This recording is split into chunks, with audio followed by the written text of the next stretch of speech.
Assalamu alaikum students, how are you all? The topic is aquatic adaptation. What is aquatic adaptation? Those organisms that are living in the aquatic environment is called the aquatic animals or aquatic organisms. The aquatic adaptation is that type of adaptation. The animals that live in water are said to be aquatic.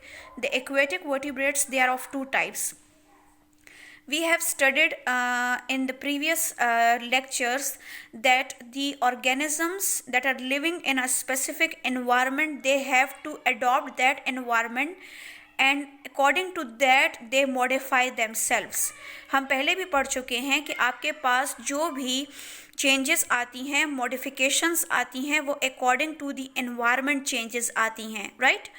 So, if the organism is living in water, it means that के आपके पास वहाँ aquatic environment के लिए जो body में changes आएंगी तो उसके अकॉर्डिंग जो है वो ऑर्गेनिज्म अडॉप्ट करेगा उस इन्वायरमेंट को. लेट्स से फॉर एग्जांपल अगर ये चेंजेस जो हैं वो आपके पास एक्वेटिक इन्वायरमेंट है तो चेंजेस क्या क्या आएंगी, बॉडी में मॉडिफिकेशंस क्या आएंगी. नंबर 1 मॉडिफिकेशन ये होगी कि उनका रेस्पिरेटरी ऑर्गन्स डिफरेंट होंगे, उनमें स्केल्स होंगे, उनमें फिन्स होंगे, राइट? सो ऑर्गेनिजम्स कुछ ऐसे हैं जो प्राइमरीली एक्वेटिक हैं और कुछ सेकेंडरीली एक्वेटिक हैं, ठीक है? इसका मतलब ये है कि आपके पास कुछ ऑर्गेनिजम्स शुरू से उनके एंसेस्टर्स जो हैं वो वाटर में रह रहे थे, फिर शुरू से जब ये एंसेस्टर्स इनके वाटर में थे तो ये ओवरऑल दी लाइफ इन्होंने वाटर में ही स्पेंड की और कर रहे हैं, ठीक है? इसी तरह अगर हम देखें कि आपके पास ये जो सेकेंडरीली ऑर्गेनिजम्स हैं, सेकेंडरी मोड जो है जिनका, यानी सेकेंडरी मोड इस तरह से कि इनके एंसेस्टर्स जो हैं वो टेरेस्ट्रियल थे, right?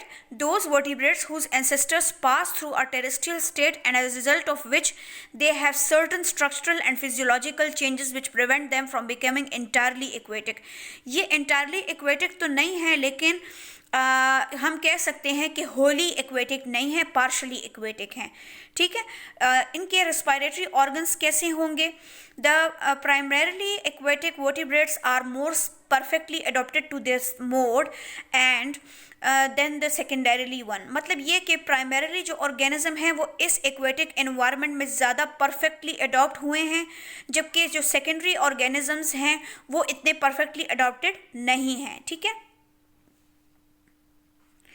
यहाँ पर they possess certain characters which enable them to live successfully in water, right? There are how many characters? यहाँ कुछ ऐसे करेक्टर्स हैं जो इन ऑर्गेनिजम्स को एनेबल करेंगे कि वो यहाँ सक्सेसफुली रह सकें वाटर में, राइट?